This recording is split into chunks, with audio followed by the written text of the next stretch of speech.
হরে কৃষ্ণ হরি বল দাঁড়িপাল্লা টানে তোল স্লোগান এখন তাহলে সম্প্রদায় বাংলাদেশ জামাতে ইসলামীর এই নেতা মনে হয় পাগল হয়ে গেছে। তিনি বলছে হরে কৃষ্ণ হরে বল দাঁড়িপাল্লা টাইনা তোল। এই যে স্লোগান সাম্প্রতিক সোশ্যাল মিডিয়ায় ছড়িয়ে পড়েছে এই নেতার একটি বক্তব্য।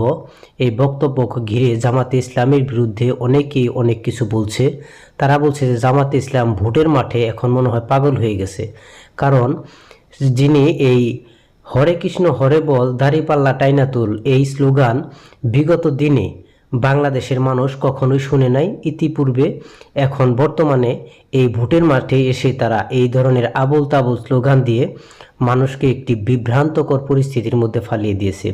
মানে ভোটের কত দরকার সেই ভোট তারা যে কোনো মূল্যে মানে কিভাবে আদায় করতে হয় তারা এই চেষ্টাটা করে যাচ্ছে, এবং সেখানে কোথায় কি বলতে হবে সেটাও মনে হয় তারা তাল গুলিয়ে ফেলছে। এই হলো বাংলাদেশ জামাত ইসলামীর বর্তমান পরিস্থিতি এবং অবস্থা।